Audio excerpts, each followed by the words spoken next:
Today in the wood yard, we're moving some logs. We're going to do this a little different today. I decided to do a voiceover because the sound from the actual recording of the video was horrendous. It was like 40-mile-an-hour winds, and all it was wind noise in the speakers. So it was bad, really bad. So I decided just to get rid of the sound, put some mellow tunes on, and just talk about what I'm doing. So basically, I'm getting the live deck ready for processing wood. Now, this is all hard maple here. I shouldn't say that. It's not all hard maple. We're going to pull out some other stuff. We're going to pull out some cherry and some oak, stuff like that. So that log, that's a view from underneath, and that log fell right into the trough for the infeed.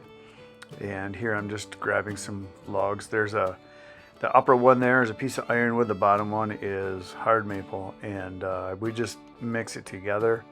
It comes like that a lot of times because the hard maple is what I ordered, but the ironwood grows with and underneath and around the hard maple in a lot of places. And the loggers really can't do anything else with it because it's not usually big enough for making lumber, stuff like that.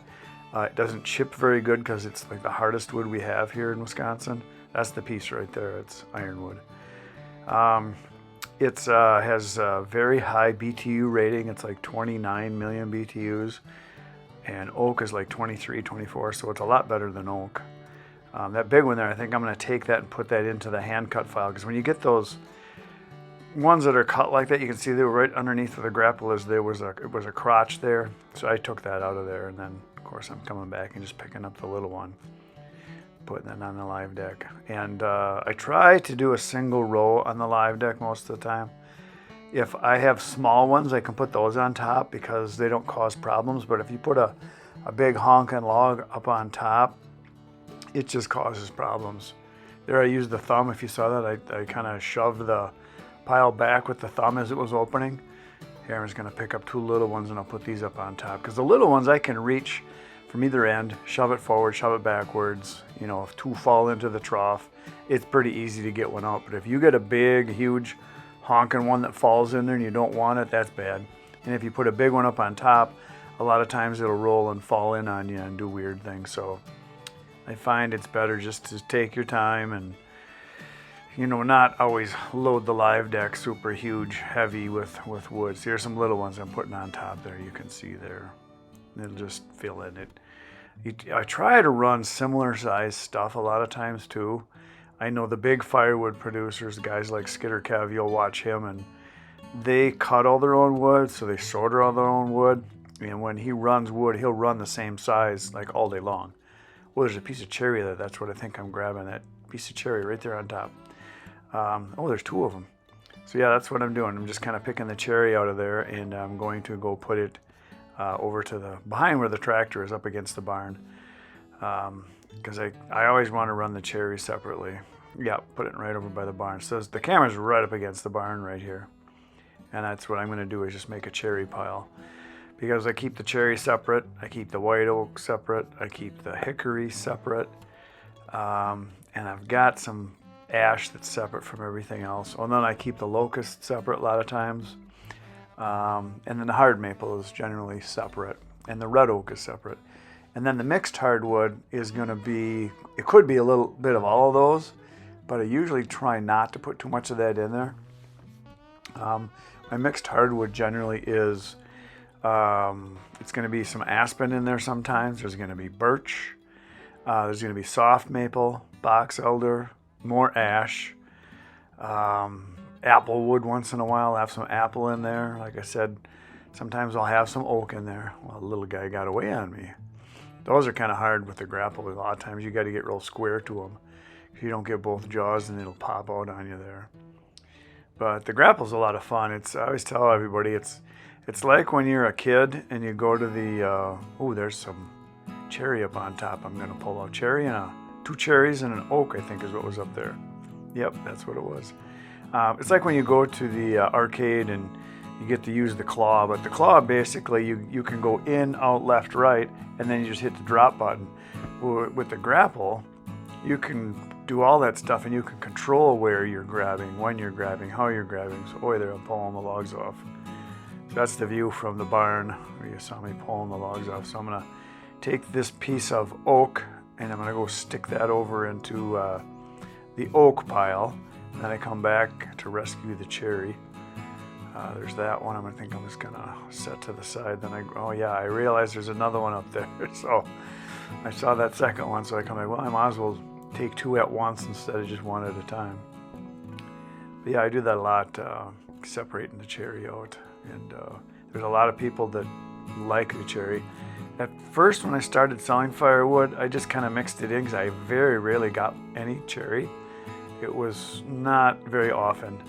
But then my logger guy called me and said, hey, I've got a half a load of cherry, would you like it? And I thought, well, I'll try it. And I never had anybody ask for it. So what I did was a couple customers, I just would take them like an armful or two and give it to them and say, here's some cherry. I've got some if you want some, if you like it. And then I had 2 or 3 people right away that were like, that was awesome. Next time all I want is that cherry. I really liked it. Well, I'm struggling here. I'm trying to pick up that little bitty piece and pull that out of there because it was in my way, because I want to get up to that very top pile. You can see there's some cherry and some oak up there, and I'm trying to get at it. So I'm just trying to pull out these so that I can reach up in there, because I wanted to separate that cherry out of there and get the oak out of there to the oak pile. So sometimes you can kind of pull them straight out if you can pull left or right, which is what I just did there. And this is pretty much all ash you're seeing right here. Pretty much everything that's in that pile right there is ash. That's a beautiful looking one right there. I like those. That's almost like a saw log there, that one I pulled out. So here I'm going up. I think I kind of go up on the pile a little bit. I kind of drive right up on this pile with the wheels. There I go, going right up on there. First, I think I got just the piece of oak, if I remember right. I kind of, oop, no, I didn't get it. There's oak and cherry in that way. I had to move another piece here. And this is stuff that I don't really have to do, but I just felt like kind of organizing the piles a little bit because I wanted to get all the hard maple put together, and I wanted to get that cherry out of there so it wouldn't get mixed in. I tried to separate it. But yeah, it's fun using a grapple. That's my most fun thing to do with the tractor. Forks are okay.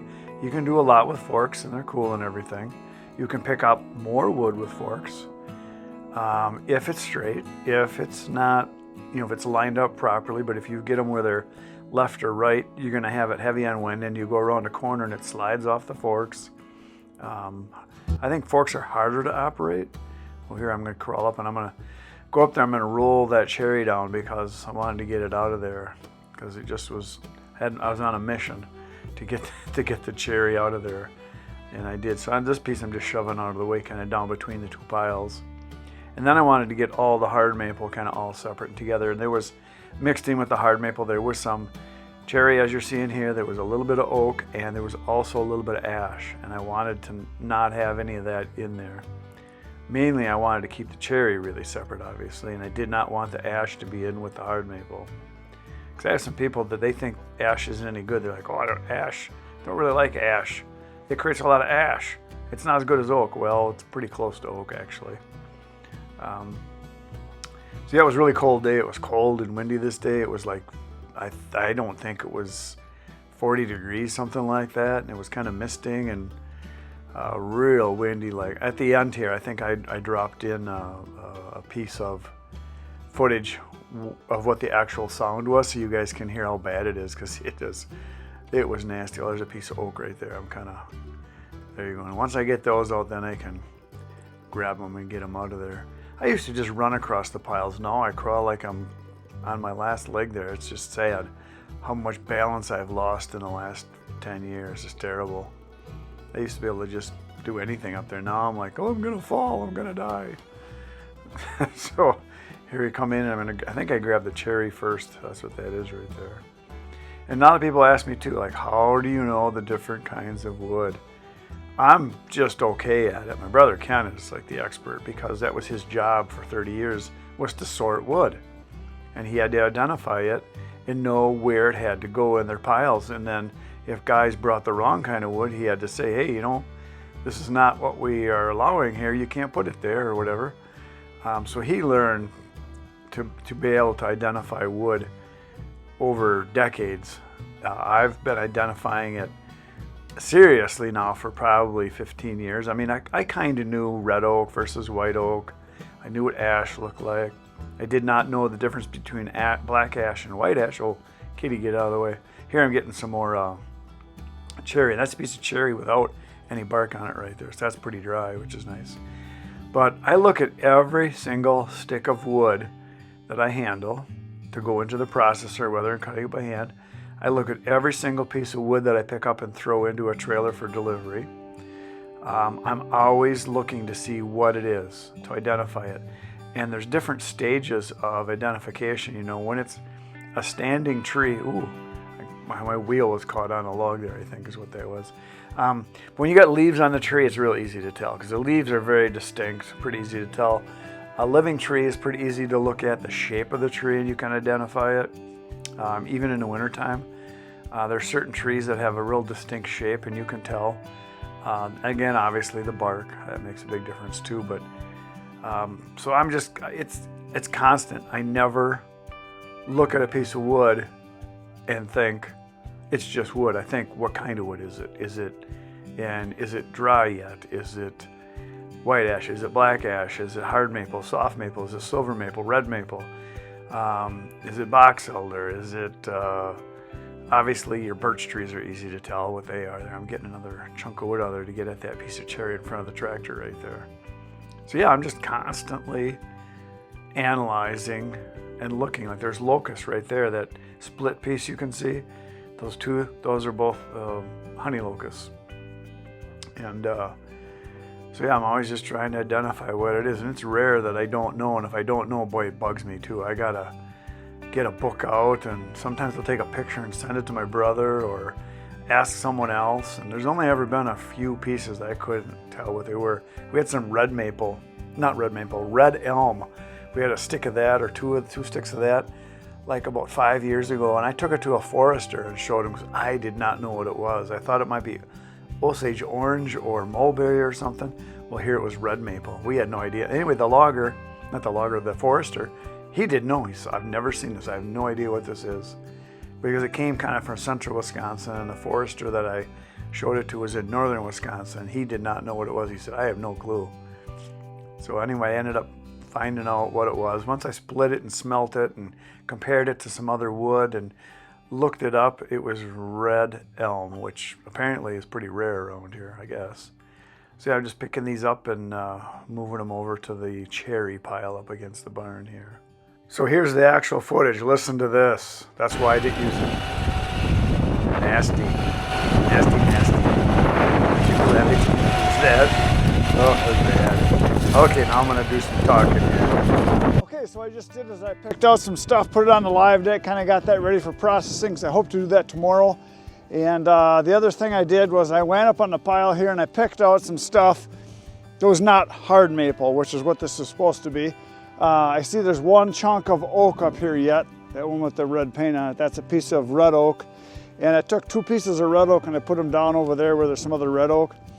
But then I came around and I picked out some cherry, and I picked out a piece of hickory, and I looked through the rest of this pile. On this side, this one here is all hard maple with a little bit of ironwood. There's some ironwood right here. That's what ironwood looks like. I don't see any other cherry in here. And then on this other pile, I went up in here and I picked out a piece of oak and a couple pieces of cherry, and I did a couple pieces of cherry over there. And I see, if I look way down in here, where did I see it? There was a piece of cherry in here somewhere. Way over there I can see it. There's one down in there. So I just kind of picked into this pile and picked out the stuff that's not hard maple. I moved a little bit of this ash out of here. I come over here, you can see this other piece of cherry. There it is, way down in the bottom. There's a chunk, real nice chunk of cherry, real nice sized one there. I like that. So I'll get that later along with this other piece of red oak, and I'll move that. And then I'll have just all hard maple in this pile. I had some time to get this done, and I put the cherry over here by the barn because we took all the other cherry that was cut and split out of here already. But look at these beautiful pieces. I mean, these are beautiful. Nice bolt sized ones. I mean, look at the size of these. Just 12 inches, straight as can be. That's some nice looking cherry. That's almost a shame to cut it up for firewood. But I'm going to cut it up for firewood because that's what I do.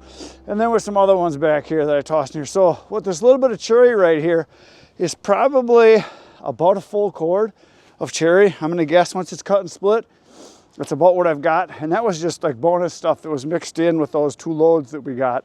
Yeah, because there was some from before and then some we got now. So 2 different loads. And I guess the next load, he said there's going to be a bunch of cherry, which is awesome. And so I'll just keep separating it and then we'll process the cherries separately. But in the meantime, before we get the next load, hopefully in a couple weeks, I'll have most of this done. And this is a full semi-load right here and then part of a semi-load over here that I didn't get done before. So got all this stuff to process. It's not going to happen today. We got 40-mile-an-hour winds. It's only about 40 degrees and the temperature is probably in the high 20s for wind chill. It's cold. We had days in the 90s, like 88 to 90 for about 4 or 5 days a week ago. Great springtime weather here. I'm surprised it's not snowing. I guess they had frost warnings in northern Wisconsin this morning. It was in the upper 20s. So, and it's almost June in a few days. Ridiculous. But that's what we get. We've had snow here, I think, every month of the year except for, I think, July or August. One of those 2 months we never had snow in Wisconsin. Otherwise, we had snow in the past at one time or another. So there you go. I moved some logs around today. That's all I'm going to do today. I just wanted to get kind of prepped because in about a half an hour, we got a big, huge storm coming towards us. So I thought I'd get a little work done before that happened. So that's all I got for today, folks. Moving logs. It was fun, though. I like doing it. See you tomorrow morning, 5:30 a.m. Good night, Irene.